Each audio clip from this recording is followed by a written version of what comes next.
good morning to everyone. அனைவருக்கும் என்னுடைய காலை வணக்கத்தை தெரிவித்துக் கொள்கிறேன். I'm so glad that today I could join you in this Sunday service. இந்த ஞாயிறு ஆராதனையிலே உங்களோடு கலந்து தேவனை ஆராதிப்பதிலே மிகுந்த சந்தோஷம் அடைகிறேன். And I especially thank Brother Dhanapal and his family for inviting me here. குறிப்பாக தனபால் மற்றும் அவருடைய குடும்பத்தாருக்கு என்னுடைய நன்றிகளை தெரிவித்துக் கொள்கின்றேன் இன்றைய நாளிலே என்னை அழைத்ததற்கு. And at the same time, I thank my Lord for helping me to come here safely and to deliver the word of God today among you. அதே சமயத்துல இந்த இடத்திலே என்னை பாதுகாப்பாக அழைத்து வந்த தேவனாகிய கர்த்தருக்கு என்னுடைய நன்றிகளை தெரிவித்துக் கொள்கின்றேன். I think Brother already introduced me that I'm from Haryana and I have completed my masters just recently, a few weeks back. ஏற்கனவே போதகர் அறிவித்த வண்ணமாக நான் ஹரியானா மாநிலத்திலிருந்து வந்திருக்கின்றேன். கடந்த வாரத்திலே என்னுடைய முதுகலை படிப்பை நான் முடித்து இன்றைய நாளிலே வந்திருக்கின்றேன். As when we look at the word of God today, let me begin by telling you something. இந்த கர்த்தருடைய வார்த்தைக்கு செல்வதற்கு முன்பதாக நான் ஒரு சில காரியங்களை சொல்லி நான் தொடங்க ஆரம்பிக்கிறேன். So let me begin by telling you one of my best hobbies, which is driving. என்னுடைய ஒரு பழக்கத்திலே மிகவும் முக்கியமான ஒன்று வண்டி ஓட்டுவது. One day I had to visit one of the church families who lives far from my home. என்னுடைய வீட்டிலிருந்து தூரமாக வசித்துக் கொண்டிருக்கின்ற சபை சார்ந்த ஒரு குடும்பத்தை பார்ப்பதற்காக நான் சென்றேன். So I took my bike. அப்பொழுது என்னுடைய இருசக்கர வாகனத்தை எடுத்துக்கொண்டு and left from home to meet them. என்னுடைய வீட்டிலிருந்து அவர்களை பார்ப்பதற்காக நான் புறப்பட்டேன். But on the middle of the way, அந்த சமயத்திலே பாதி வழியிலே I realized that my bike is not running properly. என்னுடைய இருசக்கர வாகனமானது சரியான முறையிலே செயல்படவில்லை. I stopped right there and in order to check the issue inside my bike. அந்த இடத்திலே நிறுத்தி என்ன பிரச்சனை என்னுடைய வாகனத்தில் என்பதை நான் கவனித்தேன். And then I bowed down and I checked. நான் குனிந்து பார்க்கும் பொழுது And then I found that one of the tires of my bike got punctured. குனிந்து பார்க்கும் பொழுது என்னுடைய வாகனத்தில் உள்ள ஒரு சக்கரமானது பஞ்சர் ஆகிவிட்டது. And the air was slowly coming out from the punctured hole. அந்த சக்கரத்திலிருந்து காற்றானது மெதுவாக வெளியேறிக் கொண்டிருக்கின்றது. And then I checked the other tire also. மற்ற சக்கரத்தை பார்க்கும் பொழுது and found that the other one was okay. மற்ற சக்கரம் மிகவும் சிறப்பாக இருக்கின்றது. Now let me ask you. நான் இப்பொழுது உங்களை பார்த்து கேட்கிறேன். So one of the tires was okay and the other was punctured. ஒரு சக்கரம் சரியாக இருக்கின்றது, மற்றொரு சக்கரம் பழுதுபட்டு விட்டது. Could my bike have run properly? என்னுடைய வாகனமானது இப்பொழுது புறப்பட்டு செல்ல முடியுமா? I am sure that you will say no, right? நீங்கள் அப்படி சொல்வீர்கள் என்று எனக்கு தெரியும். But why was it like that? ஏன் அப்படியாக நடைபெறுகின்றது? You can realize that I could drive well if both the tires were equally air-filled. ஒருவேளை நான் சரியாக அந்த வாகனத்தை இயக்க வேண்டும் என்று சொன்னால் இரு சக்கரமும் சரியாக இருக்க வேண்டும். And even in one mode. ஒரு சக்கரம் பழுது பெற்றாலும் and in one proper condition. ஒன்று சரியாக இருந்தாலும். And this is what makes the journey easy and smoother, right? இரு சக்கரமும் சரியாக இருக்கும் பொழுது மட்டுமே தான் என்னுடைய வாகனம் என்னுடைய பிரயாணமானது மிகவும் மென்மையாக இருக்கும். And it is important to note இது மிகவும் முக்கியமான ஒன்று. that when there is oneness and nature of unity, ஒருவேளை நாம் ஐக்கியத்திலே இயற்கையான முறையிலே then things become easy and progressive. இப்படி சரியாக இசைந்து செயல்படும் பொழுது சரியாக ஒரு ஐக்கியத்திலே நாம் செயல்பட முடியும். How true is it to have the same kind of understanding in the church as well? அதே போல நாம் எப்படி சபையிலே ஒருவருக்கொருவர் சரியாக புரிந்து கொண்டு வாழ முடியும்? Considering this very need today from the scripture, இந்த தேவையான ஒன்றை குறித்து தான் இன்றைய நாளிலே உங்களோடு பகிர்ந்து கொள்ள போகின்றேன். we will be looking at the call and awareness of attaining such unity. நாம் சரியான ஒரு ஐக்கியத்திலே இருக்க வேண்டும் என்று சொன்னால் சரியான அழைப்பும் விழிப்புணர்வும் நமக்கு காணப்பட வேண்டும். That is very essential for the church believers to progress in their mission. இது மிக மிக அவசியமான ஒன்றாக இருக்கின்றது கிறிஸ்துவ வாழ்க்கையிலே முன்னேறி செல்வதற்கு. Since the passage already have been read in front of us, thank you for that. ஏற்கனவே நாம் படித்த இந்த பகுதியிலிருந்து நாம் பார்க்கின்றோம். Let us have a short prayer and then we'll look at the scripture. இந்த காரியத்திலிருந்து நாம் பார்க்க போகின்றோம். நாம் செவித்து இந்த வார்த்தைகளாக கடந்து செல்ல இருக்கின்றோம். Dear gracious Father, அன்பின் பரலோக பிதாவே, we are thankful for this time. இந்த நேரத்திற்காக உங்களுக்கு நன்றி செலுத்துகிறோம். As we come towards your scripture, உம்முடைய வார்த்தைக்கு நேராக நாங்கள் கடந்து வந்திருக்கின்றோம். humble our hearts. எங்களுடைய இருதயத்தை நாங்கள் தாழ்மைப்படுத்துகின்றோம். Teach us to be in unity. எங்களுக்கு ஐக்கியத்தை பற்றியதான காரியங்களை எங்களுக்கு போதித்தரணும். Let your spirit work in us. உம்முடைய ஆவியானவர் எங்களோடு கிரியை செய்யும்படியாக ஜெபிக்கிறோம். In Jesus' name we pray. இயேசுவின் மூலம் வேண்டிக் கொள்கிறேன் பிதாவே. ஆமென். As the topic of the day is என்னுடைய தலைப்பு இந்த நாளிலே என்னவென்று சொன்னால், to help you to deal with the basic issue in the church. சபைக்கு தேவையான அடிப்படை தேவையான ஒன்றை குறித்து நான் பகிர்ந்து கொள்ள இருக்கின்றேன். And that is the issue of disunity. அது ஐக்கியம் இல்லாமல் இருப்பதை குறித்து நான் பேச இருக்கின்றேன். And this is a very general problem which is faced by many churches. இது अनेक திருச்சபைக்குள்ளாக ஒற்றுமை இல்லாத நிலைமை காணப்படுகின்றது. When the people of the church are not in good relationship with each other. திருச்சபையிலே ஒருவருக்கொருவர் நல்ல ஒரு உறவிலே இல்லை என்று சொன்னால், you may have observed that many times நீங்கள் अनेक சமயத்திலே நீங்கள் பார்த்திருக்கின்றீர்கள், we are hatred towards each other. நாம் ஒருவரை ஒருவர் வெறுக்கின்றவர்களாய் இருக்கின்றோம். Many times we are partial in giving respect. அதே போல ஒரு ஏற்ற தாழ்வுகளை திருச்சபையிலே பார்க்கின்றோம். We like to be close to rich families more, but to the poor we don't know them. அநேக செல்வந்தர்களிடையே நாம் அதிக உறவை ஏற்படுத்திக் கொள்கின்றோம், ஏழை மக்களிடத்திலே அவனமாக இல்லை. And many times we tend to show our love toward each other. ஆனால் அநேக சமயத்திலே எல்லாரிடமும் சமமாக இருக்க வேண்டும் என்று நாம் நினைக்கின்றோம். But once we go back from the church, ஆனால் சபையை விட்டு வெளியேறும் பொழுது then we start fighting for the same person. நாம் நமக்கு பிடித்த நபர்களோடு மட்டுமே நாம் நேரத்தை செலவழிக்கிறோம். Often we have the same nature of ego. அதே நமக்குள்ளாக இருக்கின்ற ஈகோ காணப்படுகின்றது. By which we react negatively and rudely with our church members. அதனால நாம் சில எதிர்மறையான எண்ணங்களோடு சக விசுவாசிகளிடையே பழகுகின்றோம். Are these issues real in our church? இது அனைத்து திருச்சபையிலும் நடைபெறுகின்ற காரியமாய் இருக்கின்றது. Yes, these are. ஆமா, இது இன்றைக்கும் இப்படிதான் இருக்கின்றது. So what could be the solution of that? So அதற்கு என்ன முடிவு, என்ன தீர்வு தான் செய்ய முடியும்? So therefore I would draw your attention to three basic questions. நான் மூன்று கேள்வியின் நிமித்தமாக உங்களுடைய கவனத்தை நான் இழுக்க விரும்புகின்றேன். That highlights the very message of church unity that comes from the word of God. இந்த சபையிலே ஒருமனப்பாடு என்பது கிறிஸ்துவினுடைய வசனத்தின் மூலமாக மட்டுமே வருகின்றதா இருக்கின்றது. So the first question is, what kind of unity we need? முதல் கேள்வியானது, எந்த வகையான ஐக்கியம் நமக்கு தேவையா இருக்கின்றது? And second thing is, why do we need such unity? இரண்டாவதாக, ஏன் நமக்கு அவ்வாறு ஒரு ஐக்கியம் தேவைப்படுகின்றது? The third thing is, what are the results of having that unity? மூன்றாவது, அப்படி ஒரு ஐக்கியத்தோடு இருக்கும் பொழுது அதனுடைய விளைவு என்ன என்பதை குறித்து இந்த காலை வேளையிலே பார்க்க இருக்கின்றோம். So let us look at the first question, what kind of unity we need in a church? முதல் கேள்வியான எப்படிப்பட்ட ஐக்கியம் சபைக்கு தேவையா இருக்கின்றது என்பதை குறித்து பார்க்க இருக்கின்றோம். And the answer is, we need a unity that glorifies God. நாம் தேவனுடைய நாமத்தை மகிமைப்படுத்துவதற்காக திருச்சபையிலே ஐக்கியம் தேவைப்படுகின்றது. Now the passage which we have read from 1 Corinthians, 1 கொரிந்தியர் 12ஆம் அதிகாரத்திலே நாம் வாசித்தவண்ணமாக, remember that the church of Corinth was filled with people who were gifted in various ways. அதாவது கொரிந்து திருச்சபையிலே பலவிதமான தாளந்துகளை பெற்ற விசுவாசிகள் இருந்தார்கள்.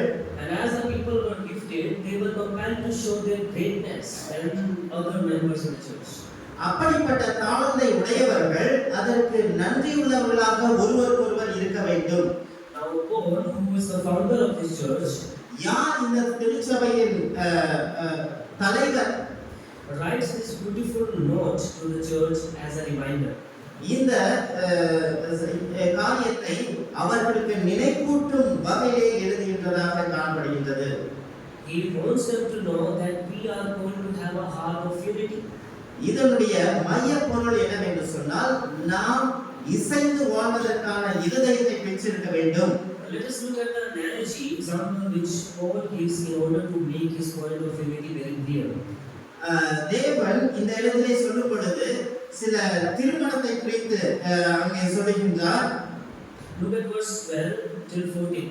What it says. 12 இருந்து 14 உள்ள வசனங்களை குறித்து பார்க்கும் பொழுது, he compares the member of church with the different parts in one body.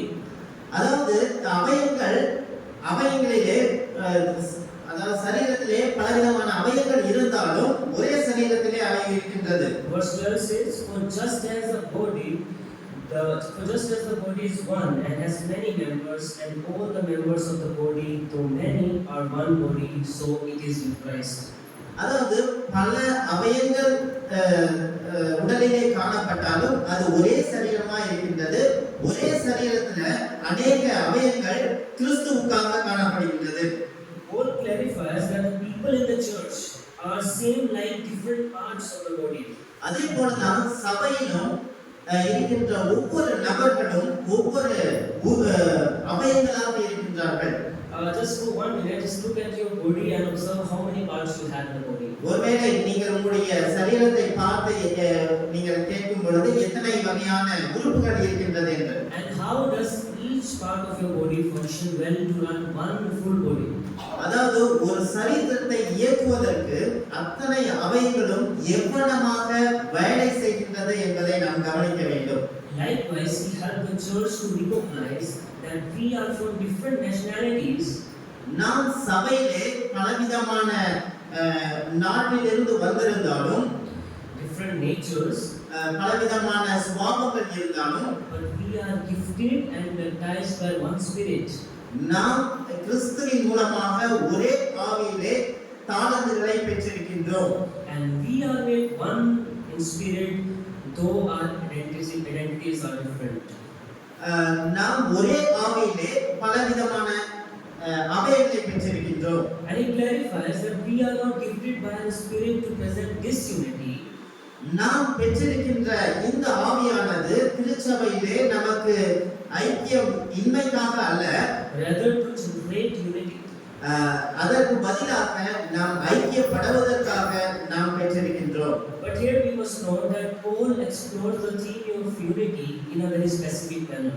அதாவது பவுல் இங்கே எழுதும் பொழுது ஐக்கியத்தை குறித்து மிகவும் குறிப்பாக எழுதுகின்றார். For he presents that the very work of spirit is to create unity that glorifies God. நம்முடைய ஐக்கியமானது கிறிஸ்துவை மகிமைப்படுத்துகின்ற ஐக்கியமாய் காணப்பட வேண்டும். Why is that? ஏன் அப்படியாக? Because if we look at Genesis 11, ஏன் என்று சொன்னால் நாம் ஆதியாகமம் 11ஆம் அதிகாரத்திலே பார்க்கும் பொழுது there is also a sign of unity seen. அங்கேயும் ஒரு வகையான ஒரு ஒற்றுமை மக்களிடத்திலே காணப்பட்டது. But what that unity was made for? அது எந்த வகையான ஒற்றுமை எதை உருவாக்கினது?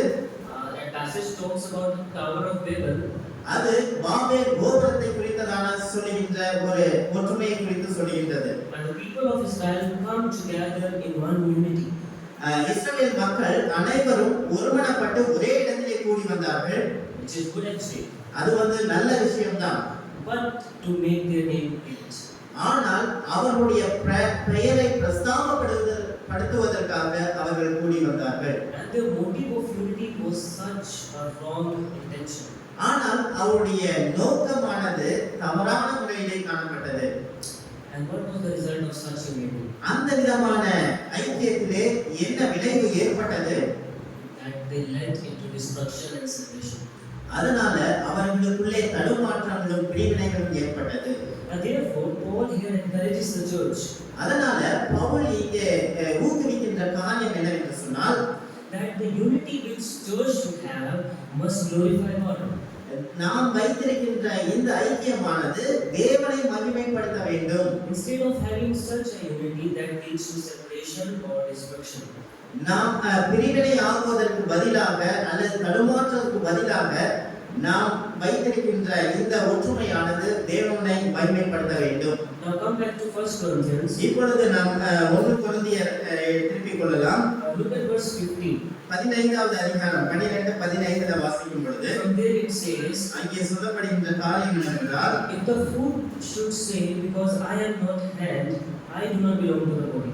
காலானது நான் கையாயிராதபடினாலே நான் சரீரத்தின் அவயம் அல்லவென்றால் அதனாலே அது சரீரத்தின் அவயமாய் இராதோ. Verse 16. 16 சொல்கின்றது, If the ear should say, because I am not an eye, I do not belong to the body. காலானது நான் கண்ணாயிராதபடினாலே நான் சரீரத்தின் அவயம் அல்லவென்றால் அதனாலே அது சரீரத்தின் அவயமாய் இராதோ. And in the same verse it says, the eye cannot say to the hand, I do not need you. And the head cannot say to the feet, I do not need you. அதாவது சரீரத்திலே கண்ணானது கால் தேவையில்லை என்று சொல்லக்கூடாது, அல்லது காலானது கண்ணை பார்த்து நீ தேவையில்லை என்று சொல்லக்கூடாது. So these words presents Paul's emphasis. இந்த வார்த்தை மூலமாக பவுல் வலியுறுத்துகின்ற காரியம் என்னவென்றால், which is made in terms of showing that every part of body needs another part of body in order to function well. ஒவ்வொரு அவயங்களும் மற்றொரு அவயங்கள் செயல்படுவதற்கு மிகவும் அவசியமாய் இருக்கின்றது என்பதை குறித்து Pavul எழுதுகின்றார். It is not the way that one part of the body would say, I do not need the other part of the body. ஒரு அவயம் பார்த்து நீ மற்ற அவயங்களை பார்த்து நீ எனக்கு தேவையில்லை என்று சொல்ல முடியாது.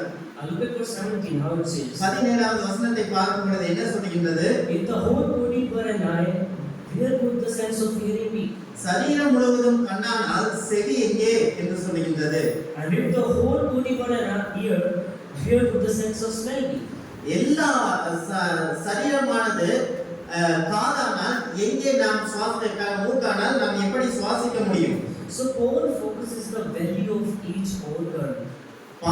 பவுல் சொல்கின்ற காரியம் ஒவ்வொரு அவயத்தின் முக்கியத்துவத்தை குறித்து அங்கே சொல்கின்றார்.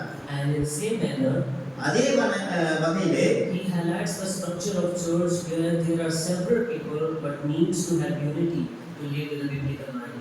அதாவது திருச்சபையிலும் பலவிதமான பலதரப்பட்ட மக்கள் இருந்தாலும் அது ஒரு அவயங்களுக்கு உட்படுத்தி தேவனுடைய மகிமைக்காக அவர் சொல்கின்றதை பார்க்கின்றோம். Doesn't this glorify God? நாம் இதன் மூலமாக தேவனை மகிமைப்படுத்த கூடாதா?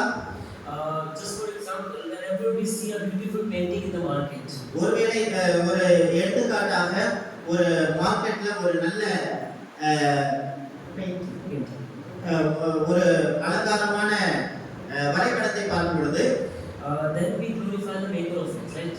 நாம் அதை உருவாக்கினவரை குறித்து நாம் மகிமைப்படுத்துகின்றோம். But if the thing is not good that much, இந்த வகையான காரியங்கள் ஒருவேளை நல்ல இல்லை என்று சொன்னால் then we disqualify the very maker of it, right? அதை உருவாக்கினவரை குறித்து நாம் கேவலப்படுத்துகின்றோம். And likewise, Paul mentions that God who made one body, அதே விதமாக தான் பவுல் சொல்லுகின்றது, திருச்சபை ஒரே சரீரமாக தேவன் உருவாக்கினார் and placed several body parts that function together in unity.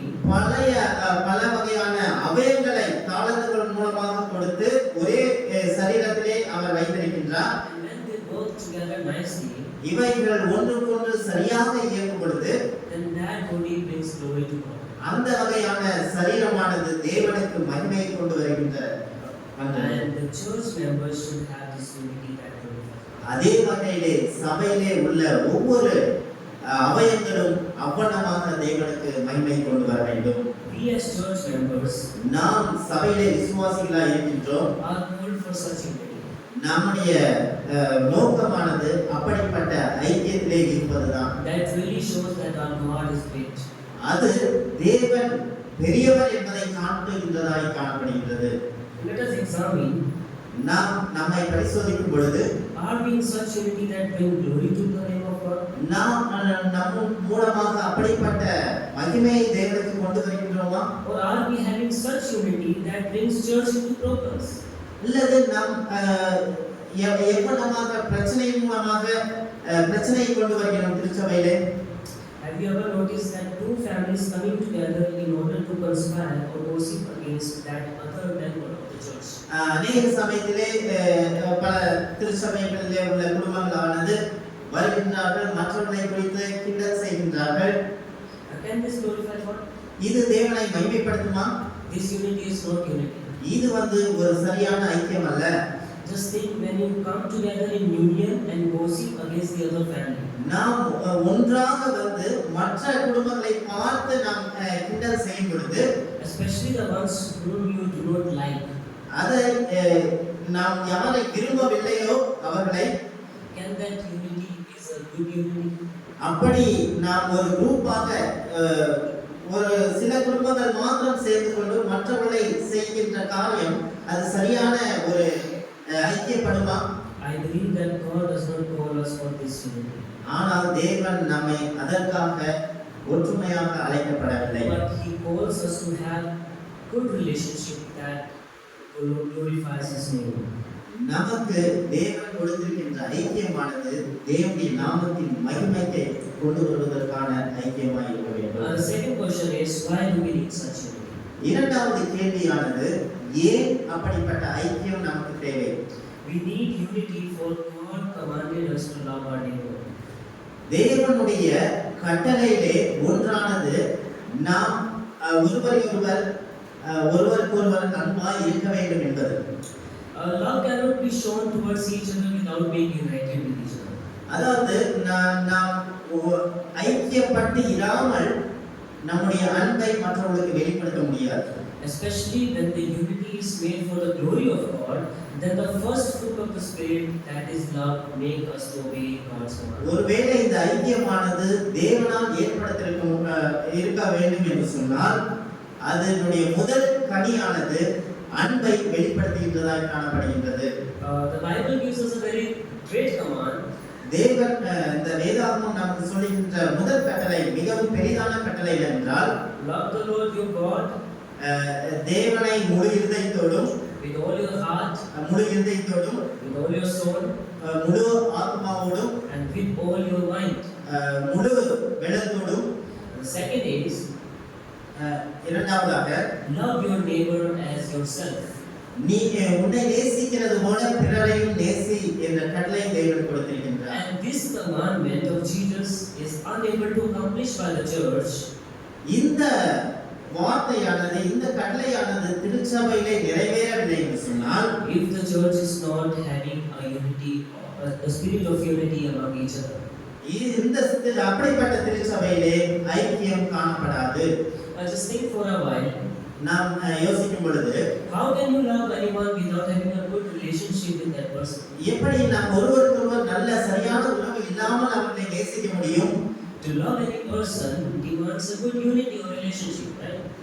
நாம் ஒருவரை அன்பாய் இருப்போம் என்று சொன்னால் அவர்களோடு ஒரு நல்ல ஐக்கியத்தோடு இருப்போம் அல்லவா?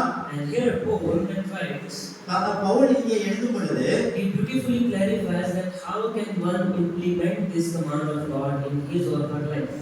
எப்படி ஒருவர் தேவனுடைய கட்டளையை மீறினார் என்பதை குறித்து அங்கே சொல்லுகின்றார். And same way he compares the same thing with the body, as how different parts of body loves each other. எப்படி அதே மனமாக எப்படி ஒரு சரீரத்திலே ஒவ்வொரு அவயங்களும் நிலைத்திருக்கின்றது என்பதை குறித்து அவர் சொல்லுகின்றார். Can we read from verses 22 till 25? நாம் 25 to 22 வாசிக்கிறேன். சரீர அவயங்களில் பலவீனம் உள்ளவைகளாய் காணப்படுகிறவைகளே மிகவும் வேண்டியதாய் இருக்கிறது. மேலும் சரீர அவயங்களில் கனவீனமாக காணப்படுபவைகளுக்கே அதிக கனத்தை கொடுக்கிறோம். நம்மில் லட்சணம் இல்லாதவைகளே அதிக அலங்காரம் பெறும். நம்மில் லட்சணம் உள்ளவைகளுக்கு அலங்கரிப்பு வேண்டியதில்லை. சரீரத்திலே பிரிவினை உண்டாகாமல் அவயங்கள் ஒன்றை குறித்து ஒன்று கவலையாய் இருக்கும்படிக்கு தேவன் கனத்தில் குறைவுள்ளவருக்கு அதிக கனத்தை கொடுத்து இப்படி சரீரத்தை அமைத்திருக்கின்றார். Isn't this the true picture of being united as one? இதுதான் ஒரு முழு ஐக்கியத்திற்குண்டான ஒரு வரைபடமாக காணப்படுகின்றது. The true unity is when we care, நாம் சரியான ஐக்கியத்தை கேட்கும் பொழுது and love the weak of the church. நாம் சபையிலே பலவீனர்களை நாம் நேசிக்க வேண்டும். And we help each other to draw closer to God. நாம் ஒவ்வொருவரையும் தேவனோடு ஐக்கியத்திலே வளருவதற்கு ஏதுவாக இருக்க வேண்டும். For example, if someone is in sin, எடுத்துக்காட்டாக ஒருவர் குறைவுள்ளவர்களாக அல்லது பாவத்திலே இருக்கும் பொழுது how do you respond as a church member? எப்படி நீங்கள் அதற்கு பிரதிபலிக்க வேண்டும்? ஒரு திருச்சபையிலே do you help the person in his temptation and help him to seek God? அவனுடைய temptation, அவனுடைய சோதனையிலே அவர்களுக்கு தேவனிடத்திலே வருவதற்கு உதவி செய்கின்றீர்களா? Or do we make fun of him? அல்லது அதை குறித்து நீங்கள் கேலி கிண்டல் செய்து கொண்டிருக்கின்றீர்களா? Or started hating him? அல்லது அவர்களை வெறுக்கின்றீர்களா?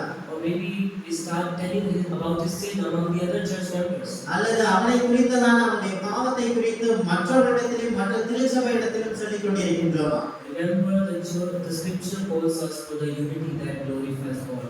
ஆனால் வேதம் சொல்லுகின்றது நாம் செய்கின்ற ஒவ்வொரு செயலும் தேவனுக்கு மகிமை கொண்டு வர வேண்டும் என்று சொல்லி. This glory of God is visible when we look after our fellow believers.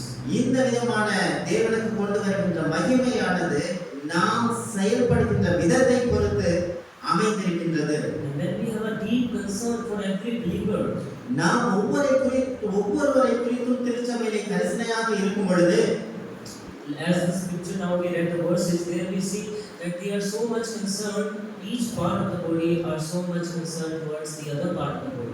அதே போல ஒவ்வொரு அவயங்களும் எப்படி மற்ற அவயங்களை குறித்து கரிசனையாக இருக்கின்றதோ அவனமாக நாம் ஒருவரை ஒருவர் இருக்க வேண்டும். Just for an example, I want to say, உதாரணத்தை நான் சொல்லுகின்றேன். you may have observed this in ladies actually. ஒருவேளை இதை நீங்கள் பெண்கள் இடத்திலே பார்த்திருக்கலாம். That they are so much interested to watch serials. அவர்கள் மிகவும் அதிகமான கவனத்தை நாடகத்தை பார்ப்பதிலே இருக்கின்றார்கள். Not all, but maybe few of you. எல்லாரும் அல்ல, சில பெண்கள் அப்படித்தான். They are so much linked with those episodes that they wait for the next episode like anything. அவர்கள் எப்பனமாக கரிசனையோடு அடுத்த வாரத்திலே என்ன நடக்கும் என்பதை குறித்து எதிர்பார்த்து கொண்டிருக்கின்றார்கள். That what will happen next? என்ன நடைபெறும் அடுத்த வாரத்திலே? And we know that these serials are filled with emotions. இந்த விதமான நாடகமானது நமக்கு உணர்ச்சி வசத்தின் அடிப்படையை உணர்ச்சி வசத்தை தூண்டுகின்றதாக காணப்படுகிறது. And sometimes even they let you feel like crying. சில நேரத்திலே let you feel like crying. feel like crying. சில நேரத்திலே இந்த விதமான உணர்ச்சி வசமாக தூண்டப்படுகின்ற காரியம் நம்மை அழுகைக்கு நேராக கொண்டு செல்கின்றது. Why was like that? ஏன் அப்படியாக? Because they are so much attached to the serial that they start feeling the same thing which is not okay in the serial. ஏன் என்று சொன்னால் அப்படிப்பட்ட நாடகத்திலே அவர்கள் ஒன்றோடு ஒன்று இசைந்தவர்களாய் இருக்கும் பொழுது அப்படியாக அவர்கள் அழுகின்றார்கள். And this is the effect of unity or attachment. இதுதான் ஒரு ஐக்கியம் அல்லது இசைந்து வாழ்வது. What do you think? Are we also attached with each other in the church? நாம் எப்பனமாக திருச்சபையிலே ஒருவருக்கொருவர் இருக்கின்றோம் என்பதை யோசித்து பாருங்கள். As when one feels the pain, then I do feel the same pain. அதாவது ஒருவர் வழிபட்டிருப்பார்கள் என்று சொன்னால் மற்றவர்களும் அதே வழியினாலே அவர்களை பார்க்க வேண்டும். Read verse 26. 26வது வசனத்தை வாசிக்கின்றேன். ஆதலால் ஒரு அவயம் பாடுபட்டால் எல்லா அவயங்களும் கூட பாடுபடும். அது அவயம் ஒரு அவயம் மகிமைப்பட்டால் எல்லா அவயங்களும் கூட சந்தோஷப்படும். Do we have the same love of unity for our church members? நாம் அவனமான ஒரு ஐக்கியத்தை ஒவ்வொரு திருச்சபையில் உள்ள விசுவாசிகள் பெற்றிருக்கின்றோமா? How are our relationships with each other? நம்முடைய உறவுகள் ஒருவருக்கொருவர் எவ்வளவாக இருக்கின்றது? Do you ever go to the person and say sorry if something is not okay with anyone in the church? ஒருவேளை நமக்கு முரண்பாடுகள் திருச்சபையிலே காணப்படும் என்று சொன்னால் அவரை பார்த்து நாம் நேரடியாக போய் மன்னிப்பை கேட்கின்றோமா? Or you just pass away by thinking who cares? இதை பற்றி நாம எதற்கு கவலைப்பட வேண்டும் என்று சொல்லி நீங்கள் இருக்கின்றீர்களா?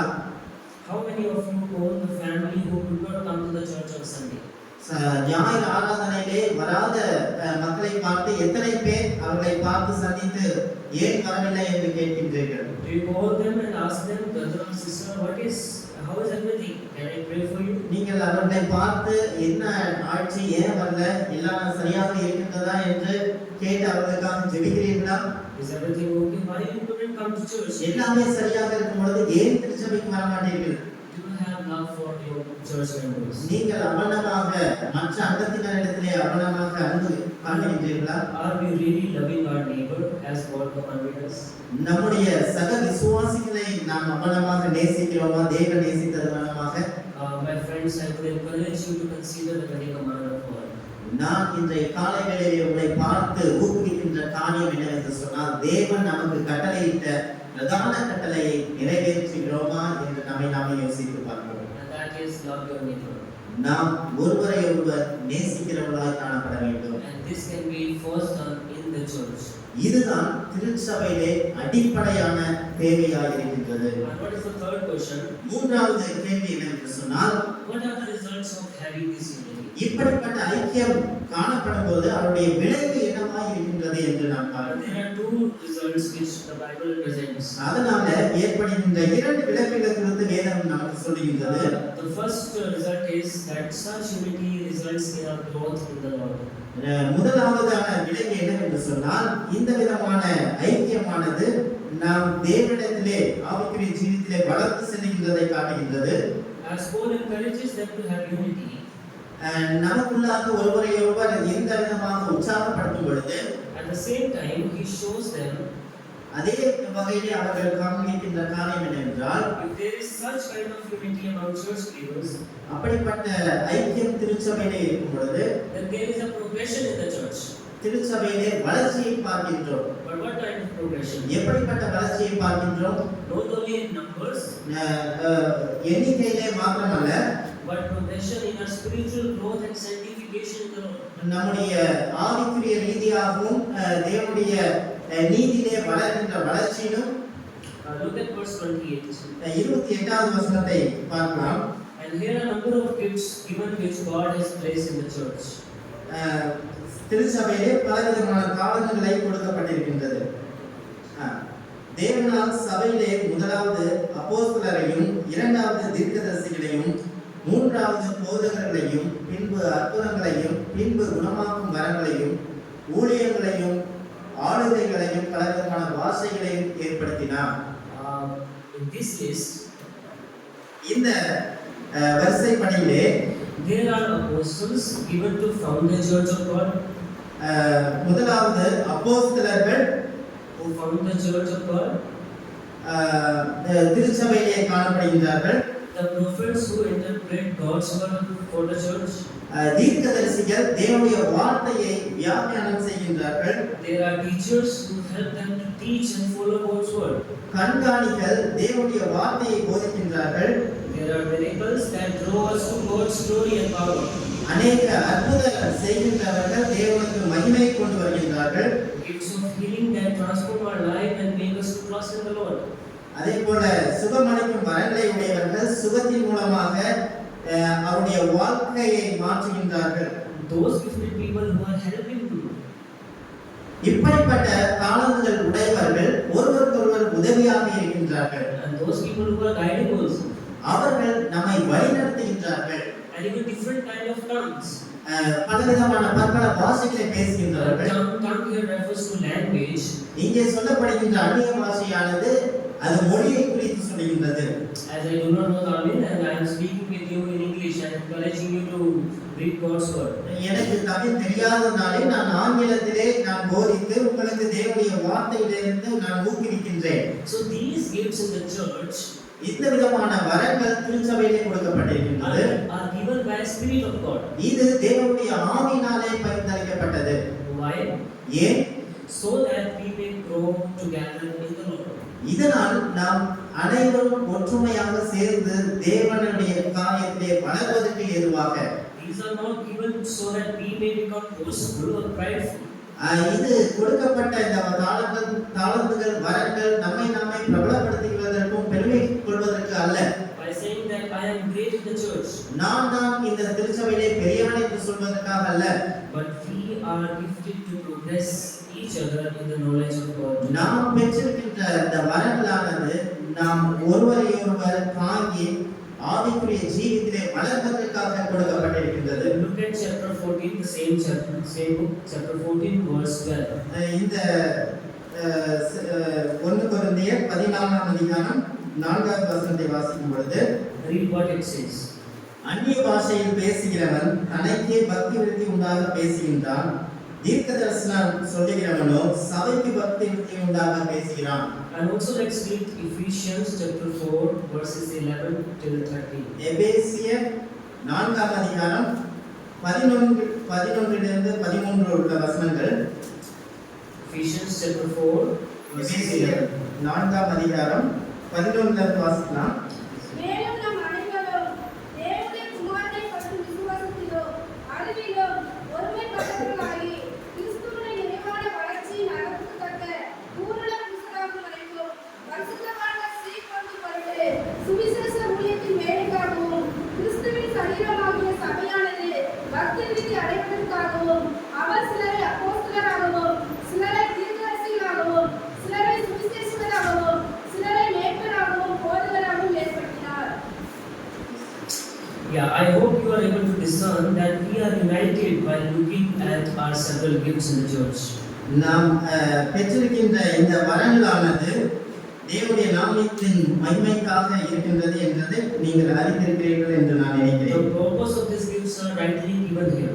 நாம் பெற்றிருக்கின்ற இந்த வரங்களை பெற்றிருப்பதின் நோக்கம் என்னவென்று சொன்னால், So that we may strengthen the body of Christ, இதனால சபையை நாம் பலப்படுத்த முடியும், we may equip His people, மக்களை நன்றாக ஊன்றுகோலாக அவர்களுக்கு விளக்க முடியும், until we reach unity in faith. நமக்குள்ளாக அந்த விதமான ஐக்கியம் இருக்கும் பொழுது How are you using your gifts in the church? எவ்வளவாக நம்முடைய தாளந்துகளை திருச்சபையிலே பயன்படுத்துகின்றோம். There are people who are supposedly gifted in many ways. அநேக மக்கள் பலவிதமான காரியத்திலே தாளந்துகள் பெற்றிருக்கிறார்கள். Maybe some are good in playing instruments. சிலர் நல்ல இசைக்கருவிகளை வாசிக்கின்ற தாளந்துகளை பெற்றிருக்கிறார்கள். Some are good singers. சிலர் நல்ல பாடுகின்ற தாளத்தை பெற்றிருக்கிறார்கள். Some are good in praying. சிலர் நல்ல ஜெபிக்கின்ற வளத்தை பெற்றிருக்கிறார்கள். Or some are good in preaching. சிலர் நல்ல போதிக்கின்ற வளத்தை பெற்றிருக்கிறார்கள். But how do we use these gifts in growing the whole church? எவ்வளவாக இந்த தாளந்துகளை திருச்சபையின் வளர்ச்சிக்காக நாம் பயன்படுத்த முடியும்? Or are we just boastful of our gifts and saying, அல்லது நாம் அந்த விதமான தாளந்துகளை வைத்து நம்மை நாமே பெருமை பாராட்டிக் கொண்டிருக்கின்றோமா? or saying all around that, oh no one can sing like me. இல்லை, யாரும் என்னை குறித்து சொல்ல முடியாது என்று சொல்வதற்காக அல்ல. No one can play instrument like me. நான் வாசிக்கின்ற வண்ணமாக மற்றவர்கள் வாசிக்க முடியாது என்பதை சொல்வதற்காக அல்ல. Or no one can pray like me. என்ன மாதிரி விண்ணப்பம் பண்ணுகிறார்கள் இல்லை என்று சொல்வதற்காக அல்ல.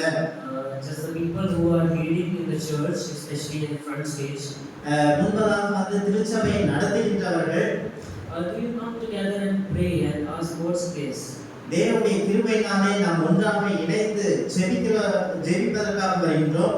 Before the church starts, சபையானது ஆரம்பிப்பதற்கு முன்பதாக, so that the Spirit may use you to edify the whole church. அதனால தேவனுடைய ஆவியானவர் உங்களை சரியான முறையிலே வழி நடத்தும்படியாக, When you sing, நீங்கள் பாடும் பொழுது, when you pray, நீங்கள் ஜெபிக்கும் பொழுது, when you talk, நீங்கள் பேசும் பொழுது, when you preach. நீங்கள் போதிக்கும் பொழுது, Let us ask God to bring unity when we do all these things. நாம் விமலமாக செயல்படும் பொழுது தேவனுக்கு நேராக நல்ல ஒற்றுமையை மக்களிடத்திலே கொண்டு வர வேண்டும் என்பதற்காக நாம் ஜெபித்து அவனமாக செயல்பட வேண்டும். You see, we are called to come into unity with humbleness. நாம் எதற்காக இந்த விதமான ஐக்கியத்திலே அழைக்கப்பட்டிருக்கிறோம் என்று சொன்னால், நாம் தாழ்மை உள்ளவர்களாக ஒருவருக்கொருவர் அன்பு செலுத்த வேண்டும். And when we obtain the very nature of unity, நாம் maintain a very nature of unity, ஒரு ஐக்கியத்தினுடைய தன்மையானது and a good relationship among each other, நல்ல உறவுகளை ஏற்படுத்துகின்றது ஒருவருக்கொருவர். then we help our church members to keep growing in the faith. திருச்சபையில் உள்ள நபர்களுடைய விசுவாச வளர்ச்சிக்கு ஏதுவாக அது காணப்பட வேண்டும். And the second result is, இரண்டாவது விளைவு என்னவென்றால், such unity helps us to present the gospel to us to the outsiders. இந்த விதமான ஒரு ஐக்கியமானது தேவனுடைய சுவிசேஷத்தை நம் மூலமாக மற்றவர்களுக்கு பிரஸ்தாபப்படுத்துகின்றது. Now in church, இந்த திருச்சபையிலே there are many people who are not highly gifted in church. அநேக மக்கள் நல்ல வரத்தை உடையவர்கள் திருச்சபையிலே இல்லை. But one thing is commonly given to all of us, ஆனால் ஒரு காரியமானது பொதுவாக பகிர்ந்தளிக்கப்பட்டிருக்கின்றது, by which we can use to make this unity among us. ஒருவருக்கொருவர் அன்பாய் இருப்பதும் ஒருவருக்கொருவர் ஐக்கியப்படுகின்ற தன்மையை தேவன் ஒவ்வொருவருக்கும் கொடுத்திருக்கின்றார். Come to 1 Corinthians chapter 12. 1 கொரிந்தியர் 12ஆம் அதிகாரத்தை நாம் திருப்பிக் கொள்ளலாம். Verses 29 till 31. 29 இருந்து 31 உள்ள வசனங்கள். எல்லாரும் அப்போஸ்தலர்களா? எல்லாரும் தீர்க்கதரிசிகளா? எல்லாரும் போதகர்களா? எல்லாரும் அற்புதங்களை செய்கிறவர்களா? எல்லாரும் குணமாக்கும் வரங்களுடையவர்களா? எல்லாரும் அந்நிய பாஷைகளை பேசுகிறார்களா? எல்லாரும் வியாக்கியானம் பண்ணுகிறார்களா? இப்படி இருக்க முக்கியமான வரங்களை நாடுங்கள், இன்னும் அதிக மேன்மையான வழிகளை உங்களுக்கு காண்பிக்கின்றேன். Here in this verse, இங்கே சொல்லப்பட்ட காரியம் என்ன? Paul says that are we gifted with those highly gifted things? நாம் இவ்வளமான பெரிய மேன்மையான தாழ்வுகளை பெற்றிருக்கின்றோமா? No, not. இல்லை. But he says that yet I will show you the most excellent way. இருந்தாலும் நான் சொல்லுகின்ற மிக முக்கியமான காரியம் என்னவென்றால், and you see the next chapter, or chapter 13, 13வது அதிகாரத்தை நாம் பார்க்கும் பொழுது, what is the heading of the chapter? அதனுடைய மைய கருத்து, அதனுடைய தலைப்பு என்ன என்று சொல்ல முடியுமா? The way of love, right? So that theme of love is the most excellent gift of the Spirit. அந்த விதமான அன்பு தான் எல்லாவற்றிலும் சிறந்த ஒரு தாளத்தை என்று சொல்கின்றார். அது எல்லாருக்கும் சரியாக பகிர்ந்து கொடுக்கப்பட்டிருக்கின்றது சபை. Why do we need such a love that brings unity? ஏன் அவனமான அன்பு நமக்கு தேவை இந்த விதமான ஐக்கியத்தை பெற்றுக்கொள்வதற்கு? Because it helps us to preach the gospel well. ஏன் என்று சொன்னால் இது நமக்கு சுவிசேஷத்தை பிரசங்கிப்பதற்காக உதவி செய்கின்றதாய் காணப்படுகின்றது. In the Gospel of Matthew chapter 28, மத்தேயு 28ஆம் வசனத்திலே verses 18 and 20, 89 18 and 20. சரி, மத்தேயு 28 18 20. அப்பொழுது இயேசு சமீபத்தில் வந்து அவர்களை நோக்கி, வானத்திலும் பூமியிலும் சகல அதிகாரம் எனக்கு கொடுக்கப்பட்டிருக்கிறது. ஆகையால் நீங்கள் புறப்பட்டு போய் சகல ஜாதிகளையும் சீஷராக்கி, பிதா குமாரன் பரிசுத்த ஆவியின் நாமத்திலே அவர்களுக்கு ஞானஸ்நானம் கொடுத்து, நான் உங்களுக்கு கற்பித்த யாவையும் அவர்கள் கைக்கொள்ளும்படி அவர்களுக்கு உபதேசம் பண்ணுங்கள். இதோ உலகத்தின் முடிவு பரியந்தம் சகல நாட்களிலும் நான் உங்களுடனே கூட இருக்கிறேன் என்றார். And this is a command of Jesus which is given to the entire church. இதுதான் தேவனுடைய கட்டளையானது திருச்சபைக்கு கொடுக்கப்பட்டது. But the question comes, how can we do this? எப்படியாக நாம் இதை செய்ய முடியும் என்ற கேள்வி நமக்கு வருகின்றது. Can we preach and teach the gospel if there are quarreling and hatred among ourselves only? நாம் இவ்வளவான சுவிசேஷத்தையும் போதகத்தையும் நமக்குள்ளாக நம்மை நாமே சேர்க்க முடியுமா? If we cannot love our church people only, then how can we love the outsiders? நம்முடைய சபையிலே சக விசுவாசிகளை நாம் நேசிக்க முடியவில்லை என்று சொன்னால் எவ்வளவாக வெளியே உள்ள மக்களை நாம் நேசிப்போம்? And if we cannot live in unity with ourselves, then how can we love the outsiders who never know the gospel yet? நாமே அதை சரியாக அபிநமான ஐக்கியத்தை பெற்றிருக்கவில்லை என்று சொன்னால் எப்படி மற்றவர்களுக்கு நாம் போதிக்க முடியும் வெளியிலே?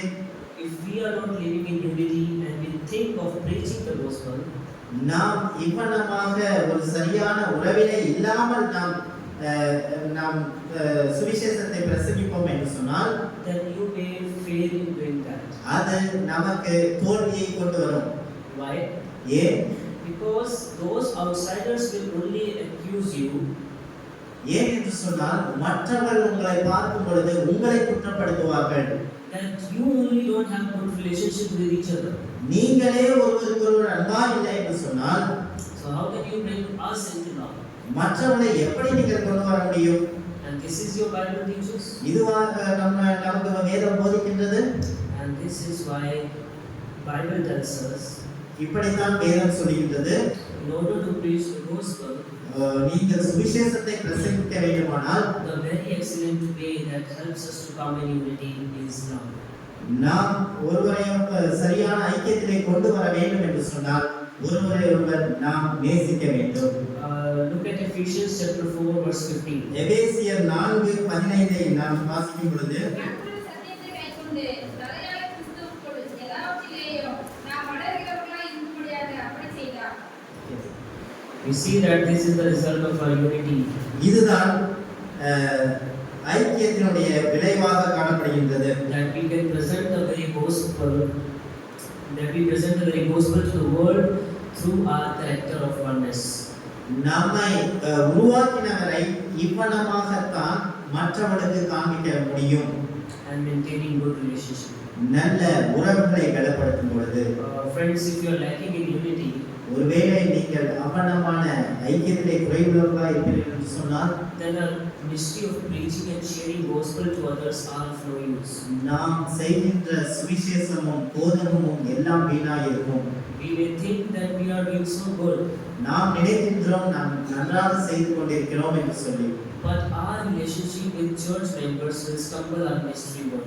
ஒருவேளை நம்முடைய உறவானது திருச்சபை மக்களிடத்திலே குறைபடும் பொழுது Therefore, the Bible calls us to have unity among each other. தேவன் இதற்காக நம்மை அழைக்கவில்லை, நம்மை அழைத்தது திருச்சபையாக ஒன்றாக ஐக்கியப்படுவதற்காக. Let me see our final word. கடைசியாக ஒரு வசனத்தை வாசிக்கலாம். To have unity in church is such a challenging thing. ஆனால் திருச்சபையிலே ஐக்கியத்தோடு வாழ்வது மிகவும் சவாலான ஒன்று. Let me tell you, it is not at all easy to have good relationships. இது மிகவும் எளிமையான காரியம் அல்ல. Why? ஏனென்றால் Because we have different natures. ஏனென்று சொன்னால் நமக்கு பலவிதமான சுபாவங்கள் காணப்படுகின்றது. We have different likings. பலவிதமான விருப்பங்கள் காணப்படுகின்றது. We have different characters. பலவிதமான குணாதிசயம் காணப்படுகிறது. We have different personalities to be. நமக்கு பலவிதமான ஆழ்த்தத்துவம் காணப்படுகின்றது. But when you come to church நமக்கு திருச்சபைக்கு வரும் பொழுது and look at Christ, இயேசு கிறிஸ்துவை மாத்திரம் பார்க்க வேண்டும். how was his relationship with God the Father? எப்படி கிறிஸ்துவினுடைய ஐக்கியமானது பிதாவோடு தேவனோடு இருந்தது என்று. He said that I and my Father are one. அவர் சொல்கின்றார், நானும் பிதாவும் ஒன்றாக இருக்கிறோம். And at that time when he said those words, the disciples were not in unity. அந்த வசனத்தை அவர் சொல்லும் பொழுது சீஷர்கள் மத்தியிலே சரியான உறவுகளிலே அவர்கள் காணப்படவில்லை. But in the book of in the Acts of Apostles, அப்போஸ்தலருடைய புத்தகத்திலே we find that when the church began, the church established, முதலாக திருச்சபையானது ஆரம்பிக்கப்பட்டு உருவாக்கப்படும் பொழுது the disciples come together in one unity. அப்பொழுது இந்த சீஷர்கள் ஒருமனப்பட்டவர்களாய் கூடி வந்தார்கள். And they prayed to God to start this ministry. இன்பனமாக தேவனிடத்திலே ஜெபித்து அவருடைய ஊழியத்தை ஆரம்பித்தார்கள். We must also come to God and ask His Spirit's help நாமும் தேவனிடத்திலே அவ்வனமாக உதவி கேட்டு வர வேண்டும். to bring us into unity. தேவனே எங்களிடத்திலே ஒரு நல்ல ஐக்கியத்தை ஒற்றுமையை தாருங்கள். I know that this is impossible for us, sometimes hard for us, but it is possible for God. எனக்கு தெரியும் இது மிகவும் கடினமான ஒன்று, நடைபெற முடியாத ஒன்று, ஆனால் எல்லாமே தேவனால் கூடும் என்று விசுவாசிக்கின்றேன். Let us desire to love each other and grow in right unity with each other. நாம் ஒருவரோடு ஒருவர் அன்பாய் இருப்பதற்கு நாமே அர்ப்பணிப்போம். Let me just state one statement. It's very good. Just remember this. If you have not understood anything, but remember this. நான் சொல்கின்ற இந்த காரியத்தை நீங்கள் நினைவு கொள்ளுங்கள். ஒருவேளை புரியவில்லை என்றாலும் The devil does not fear a big church. பிசாசானவன் எதற்கும் அஞ்ச மாட்டான். But he fears a united church. Right? He fears a united church. But ஆனால் திருச்சபையிலே ஐக்கியம் காணப்படும் பொழுது பிசாசானவன் பயந்து ஓடுகின்றான். Once again, the devil does not fear a big church, but he fears a united church. பிசாசானவன் பெரிய திருச்சபையை பார்த்து அவன் பயப்படுகின்றவன் அல்ல, ஆனால் ஒரு சபையிலே ஒற்றுமை காணப்படும் போது அவன் பயந்து ஓடுகின்றவனாய் காணப்படுகின்றான். ஆமென். தேவனுடைய